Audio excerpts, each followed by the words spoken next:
사랑하는 형제자매 여러분, 오늘 우리는 믿음의 여정 속에서 많은 이들이 한 번쯤 품어보았을 깊은 질문 앞에 섭니다.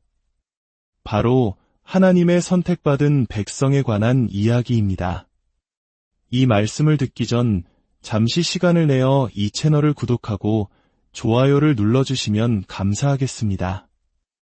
여러분의 작은 손길 하나하나가 하나님의 은혜로운 메시지를 더 많은 영혼에게 전하는 귀한 통로가 됩니다. 여러분의 삶에 주님의 평안이 가득하기를 기도하며 이제 함께 말씀의 깊은 바다로 들어가 보겠습니다. 우리는 종종 이스라엘을 선택받은 민족이라 부릅니다. 하지만 오늘날 그들의 모습을 보며 혹은 성경에 기록된 그들의 역사를 보며 이런 의문을 가질 때가 있습니다.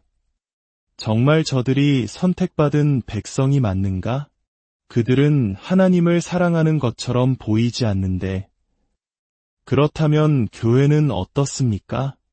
오늘을 살아가는 우리 성도들은 하나님의 선택받은 백성일까요? 선택받았다는 것은 과연 무엇을 의미하며 하나님의 선택받은 백성은 정확히 누구를 가리키는 것일까요?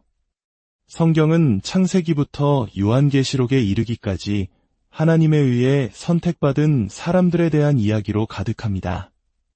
가장 명백한 예는 물론 유대인들이지만 그 개념은 신약 시대까지 이어집니다. 요한복음 마지막 부분에서 예수님께서는 제자들을 향해 너희가 나를 택한 것이 아니요 내가 너희를 택하여 세웠나니 라고 분명히 말씀하십니다. 이 말씀은 우리에게 깊은 질문을 던집니다. 그렇다면 선택받지 못한 사람들은 어떻게 되는 것일까요? 예수님의 적들은 결국 그분을 대적한 죄를 안고 죽음을 맞이했습니다. 마치 어떤 이들은 처음부터 예수님을 따르도록 정해져 있고 나머지는 그렇지 않은 것처럼 들리기도 합니다. 이러한 예정 혹은 선택의 개념은 어떤 이들에게는 혼란스럽고 불편하게 느껴질 수 있습니다. 하지만 그럴 필요는 없습니다. 우리가 성경에서 말하는 선택의 의미를 올바로 이해한다면 그 안에서 놀라운 하나님의 은혜와 섭리를 발견하게 될 것이기 때문입니다. 성경에서 누군가 혹은 어떤 민족이 선택받았다고 할 때 그것이 항상 같은 목적을 의미하는 것은 아닙니다. 예를 들어 예수님의 12제자는 모두 주님에 의해 선택받았습니다. 하지만 그중 한 명, 가룟 유다는 다른 11제자와는 전혀 다른 목적을 위해 선택되었습니다. 다른 제자들이 복음을 전파하는 사도가 되기 위해 부름받았다면 유다는 하나님의 구원 계획 속에서 다른 역할을 맡도록 부름받은 것입니다. 여기서 핵심은 하나님의 선택이 우리의 공로나 자격에 근거하지 않는다는 사실입니다. 우리가 무언가를 잘해서 혹은 앞으로 잘할 것이기 때문에 선택받는 것이 아닙니다. 만약 그렇다면 성경은 선택이라는 단어 대신 보상이나 대가라는 표현을 썼을 것입니다. 하나님의 선택은 전적인 그분의 주권과 은혜에 달려 있습니다. 그렇다면 다시 처음의 질문으로 돌아가 봅시다. 이스라엘은 선택받은 백성입니까? 대답은 그렇습니다입니다. 이스라엘은 명백히 하나님의 선택을 받았습니다. 하지만 그 이유를 알기 위해서는 왜 하나님께서 누군가를 선택하셔야만 했는지 근본적인 원인을 살펴볼 필요가 있습니다. 사도 바울은 로마서 3장에서 그 답을 명확히 제시합니다. 깨닫는 자도 없고 하나님을 찾는 자도 없고 다 치우쳐 함께 무익하게 되고 선을 행하는 자는 없나니 하나도 없도다. 이것이 바로 타락한 인간의 실존입니다. 우리 스스로의 힘으로는 아무도 하나님을 찾지 않으며 찾을 수도 없습니다. 잠시 관심을 가질 수는 있지만 이내 돌아서고 맙니다. 그렇기에 하나님께서 자신의 백성을 삼으시기 위해서는 인간이 하나님을 선택하기를 기다리시는 것이 아니라 하나님께서 먼저 인간을 선택하셔야만 했습니다. 예수님께서 요한복음 15장에서 말씀하신 것처럼 말입니다. 너희가 나를 택한 것이 아니요 내가 너희를 택했다. 이러한 관점에서 우리는 구약 성경을 통해 이스라엘의 선택을 이해할 수 있습니다. 신명기 7장 6절은 이렇게 선포합니다. 너는 여호와 내 하나님의 성민이라. 내 하나님 여호와께서 지상 만민 중에서 너를 자기 기업의 백성으로 택하셨나니, 성민이라는 것은 거룩하게 구별된 백성이라는 뜻입니다. 하나님께서는 다른 모든 민족과 구별하여 이스라엘을 당신의 특별한 소유로 삼으셨습니다. 출애굽기 19장에서도 비슷한 약속을 볼 수 있습니다. 너희가 내 말을 잘 듣고 내 언약을 지키면 너희는 모든 민족 중에서 내 소유가 되겠고, 여기서 우리는 한 가지 의문을 가질 수 있습니다. 하나님께서 이미 우리를 선택하신 것입니까? 아니면 우리가 순종해야만 당신의 소유가 되는 것입니까? 정답은 둘 다입니다. 하나님은 이스라엘을 당신의 백성으로 선택하셨지만 동시에 그들이 장차 당신을 거부할 것임도 알고 계셨습니다. 하지만 하나님은 아브라함과 이삭과 야곱에게 하신 약속을 결코 잊지 않으셨습니다. 이것이 바로 언약의 위대함입니다. 이스라엘이 불순종할 때라도 하나님은 그들의 조상과 맺은 언약을 기억하시고 그들을 완전히 버리지 않으셨습니다. 오히려 그들을 당신의 백성으로 만들어 가시기 위해 때로는 징계라는 방법을 사용하셨습니다. 아모스 3장 2절의 말씀은 충격적이기까지 합니다. 내가 땅의 모든 족속 가운데 너희만을 알았나니, 그러므로 내가 너희의 모든 죄악을 너희에게 보응하리라 하셨나니, 하나님께서 그들을 특별히 아셨기 때문에, 즉 선택하셨기 때문에 그들의 죄를 더욱 엄중히 다루시겠다는 것입니다. 이러한 이스라엘의 역사는 수많은 시련과 고난 속에서도 민족의 정체성을 지켜온 우리 한민족의 여정을 떠올리게 하기도 합니다.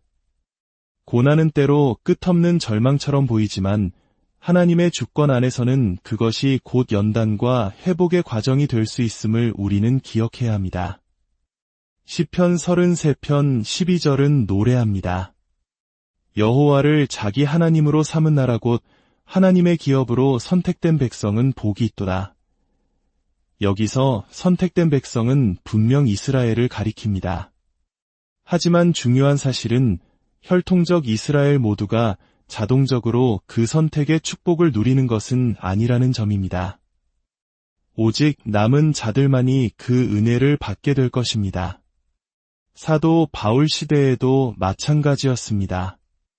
예수님의 죽으심과 부활 이후에도 바울은 로마서 11장에서 단호하게 말합니다. 그러므로 내가 말하노니 하나님이 자기 백성을 버리셨느냐? 그럴 수 없느니라. 나도 이스라엘이니요 아브라함의 씨에서 난 자요. 하나님은 이스라엘을 버리지 않으셨습니다. 그러나 이야기는 여기서 끝나지 않습니다. 오늘 이 메시지가 이스라엘 사람이 아닌 우리에게 그토록 중요하고 감격적인 이유가 바로 여기에 있습니다. 하나님께서 이스라엘을 당신의 선택받은 백성이라고 하셨지만 그들이 유일한 선택받은 백성이라고는 결코 말씀하지 않으셨기 때문입니다. 하나님은 이스라엘 외에 또 다른 백성을 선택하셨습니다. 바로 그리스도 안에 있는 모든 이들입니다. 구약의 호세아 선지자는 이미 이 놀라운 비밀을 예언했습니다. 내가 나를 위하여 그를 이 땅에 심고 긍휼히 여김을 받지 못하였던 자를 긍휼히 여기며 내 백성 아니었던 자에게 향하여 이르기를 너는 내 백성이라 하리니 그들은 이르기를 주는 내 하나님이시라 하리라. 본래 하나님의 백성이 아니었던 자들, 즉 이방인들을 당신의 백성으로 부르시겠다는 약속입니다. 사도 베드로는 베드로전서 2장 9절에서 예언이 성취되었음을 선포합니다. 그러나 너희는 택하신 족속이요 왕같은 제사장들이요 거룩한 나라요 그의 소유가 된 백성이니 이는 너희를 어두운 데서 불러내어 그의 기이한 빛에 들어가게 하신 이의 아름다운 덕을 선포하게 하려 하심이라. 너희가 전에는 백성이 아니더니 이제는 하나님의 백성이요 전에는 긍휼을 얻지 못하였더니 이제는 긍휼을 얻은 자니라. 이 얼마나 놀라운 은혜입니까? 로마서 11장에서 바울은 이 신비를 감람나무 비유를 통해 설명합니다. 본래의 가지였던 일부 유대인들은 믿지 않음으로 꺾여졌고 돌감람나무 가지였던 우리 이방인들은 그 자리에 접붙임을 받았습니다. 여기서 꺾이다와 접붙임을 받다는 모두 수동태 동사입니다. 즉, 이것은 우리의 노력으로 이룬 것이 아니라 전적으로 하나님의 능력과 은혜로 이루어진 사건이라는 뜻입니다. 하나님께서 친히 우리를 그 은혜의 나무에 접붙여 주신 것입니다. 하나님께서 이스라엘의 마음을 부분적으로 완악하게 하신 데에는 깊은 뜻이 있었습니다. 바로 이방인의 충만한 수가 들어오기까지입니다. 하나님께서는 정해진 수의 이방인들이 구원의 문으로 들어올 때까지 이스라엘의 회복을 잠시 미루고 계십니다. 이 또한 이방인을 선택하시는 하나님의 주권적인 사역을 보여줍니다. 그렇다고 하나님께서 이스라엘을 완전히 잊으신 것은 아닙니다. 바울은 로마서 11장에서 바알에게 무릎 꿇지 않은 7,000명을 남겨두셨다는 하나님의 말씀을 인용하며 이렇게 말합니다. 그런즉 이와 같이 지금도 은혜로 택하심을 따라 남은 자가 있느니라. 지금 이 시대에도 하나님께서는 이스라엘 가운데 구원받을 남은 자들을 택하고 계십니다. 이제 모든 그림이 맞춰집니다. 하나님께서는 단 하나의 그룹만을 선택하신 것이 아닙니다.